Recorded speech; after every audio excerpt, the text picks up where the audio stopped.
So, I'm new to this.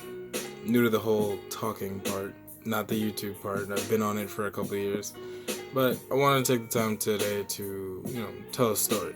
Because I've seen a lot of these story time videos on YouTube, and I wanted to be like, hey, let me give it a shot. So, I'm going to start by telling you guys a story about this girl I met. Let's call her Stacy. Nowhere near her original name, but fuck it. So, as 15, 16-year-old kid just going to school, they had this extracurricular program outside of school that let you take extra courses. It was kind of like trade school. So I went there for culinary because, your boy be chefing it up, whipping it. Just ignore my pants. But, go there for the class, learn some shit. And the class was really fun. The teachers were mad nice, and everyone there was very enjoyable. Staff, students, customers, everybody alike. Because in this class, we cooked food and we served it to actual people. We were the cafeteria at that point. So I thought it was pretty cool. It was very immersive. But that's not where the story is. The story starts after I got off the bus. And this Stacy, I think her name was, forgot. She would be there every time I get off the bus, and she'd wait for me just to say hi or try and talk to me or whatever. But in high school, I was kind of a loner, so I kind of held to myself, had headphones in, never really spoke much. And that was odd to me, so I kind of just rejected it off the first bat, because I didn't talk to girls. I didn't get my first girlfriend until I was I didn't get my first girlfriend until I was 16, 17. So yeah, wasn't really the best with my confidence or self-esteem, but whatever. I'll come back to that later, because your boy got issues, but whatever. It's gonna come up later. All right, so this went on for a couple weeks, and it got to the point where I would just straight up ignore her and get off the bus and walk home. But then her and her friends would start waiting for me, and then they would all just try and follow me home. Now, I lived 15 minutes away from the school, so it was a quick walk, and I got followed pretty much every day. Now, this isn't some creep story or whatever, where I'm being creeped on. No. It's honestly pretty innocent. So I got fed up with it, and I was like, listen, if y'all gonna follow me, only one of y'all could come, so fuck it. And first person to volunteer was Stacy. Yeah. So she'd walk me home every day from the bus, and I'd say thanks, she'd leave. And then one day, as a young, maturing male, my mother wasn't home, so I asked her to come inside. We chilled out, we watched a movie. The innocent usual stuff, because, Netflix wasn't really popping around this time yet. It had just come out, and people were like, nah, I'm not paying for that shit. So we watched a movie, just, regular movie. We think it was Ice Age or some stupid shit. So we watched it, just hung out, and wound up, skip ahead a little bit, because not really appropriate for YouTube. And long story short, that's how I got in my relationship, I guess. So everything was fine in the beginning, because people do weird stuff and you're just trying to feel it out. It's alright, I'm not gonna say nothing because that's how they are. I don't want to be an asshole to them or rude and make them feel like they can't be themselves. So I'm alright, I'll let you rock.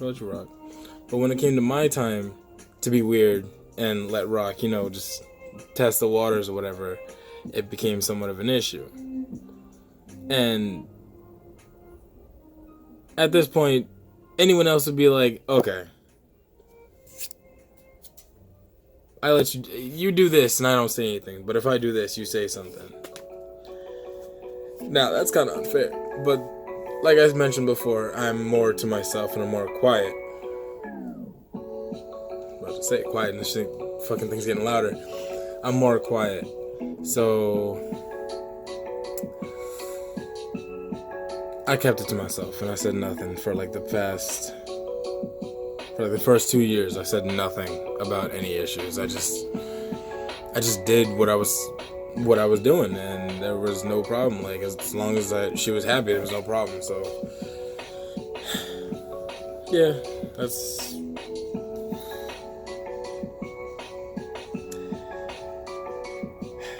Then I got tired of it, and I wanted to be free and comfortable myself. You know, it's not fair that you guys can be free watching the video, but I'm over here. I gotta follow guidelines and shit.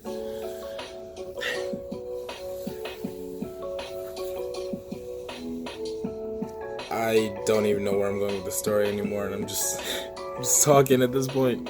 I suck at telling stories to begin with. I don't know why I thought this was a good idea, but for the same reason that went on for that long, it's the same reason I'm gonna keep doing it. Once I'm in it, I keep going. I ain't no bitch. I'm gonna have to edit part of this out. Okay. Yeah, I ain't no bitch, so, you know, I kept it going, I kept pushing through.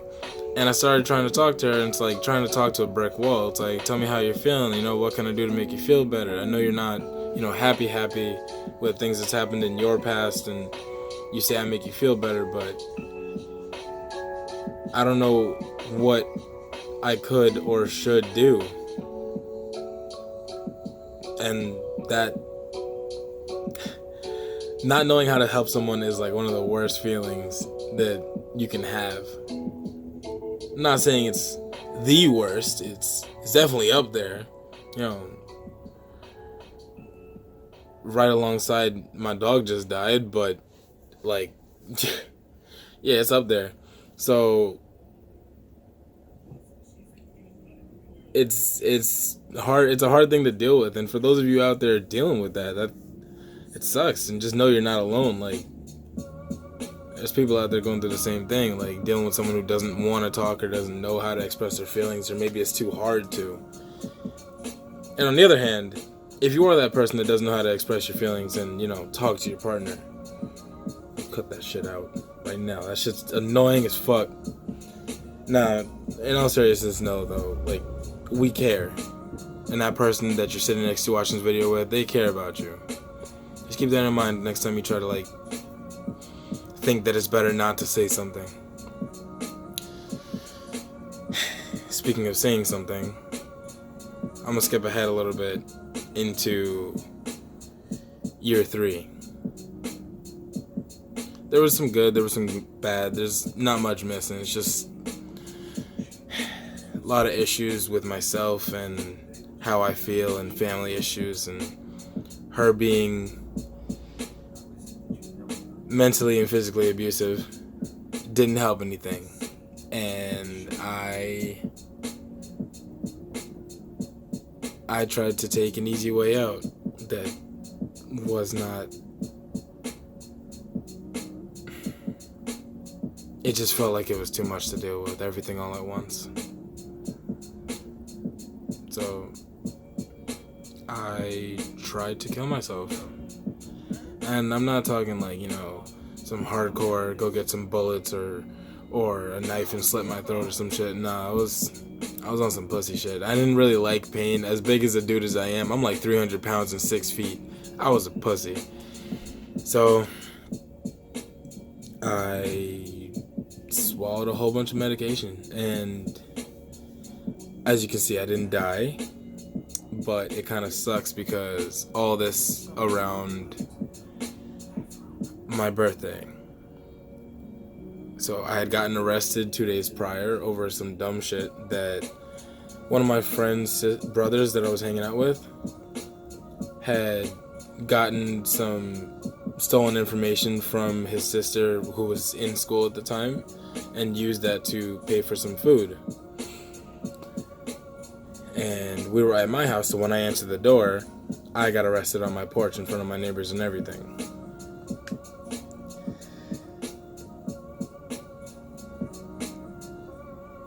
I'm just gonna say right now that I beat the fuck out of this motherfucker. Like, there is...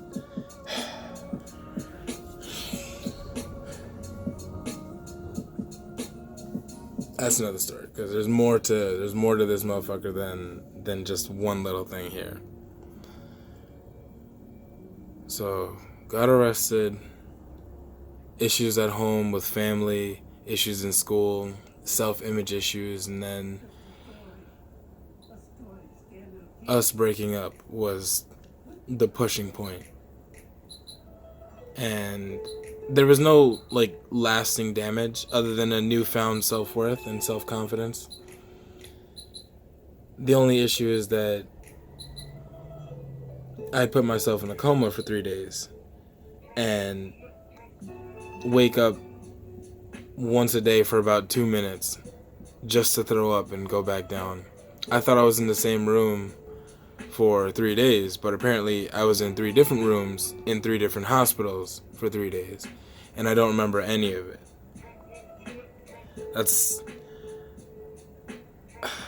It's a hard thing to know that you're missing time. I mean, not like growing up where you can't remember certain things. It's like, that was then. You're not meant to remember everything from your childhood or even your youth, but I'm in my 20s and I don't even remember 3 days in the past like 2 years, which now that time has passed, it's gotten a little easier to think about, but it's the day after waking up, not remembering the past 3 days is so difficult to comprehend. It's like I don't even remember dreaming. The only thing I remember is... The only thing that I actually remember is being taken to my uncle's shop and him trying to feed me some extremely greasy food to make me throw up. You know, get what was in my system out.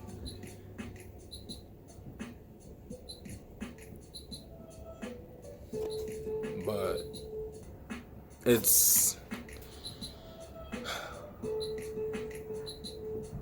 that's all I remember. And then I wake up for a brief moment, strapped up in my mom's car as she takes me to the hospital. And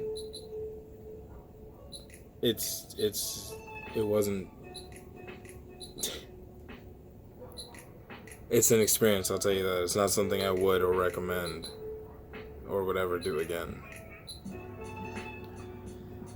But I may have to come back and finish this video later because it's getting a little too reminiscent for me.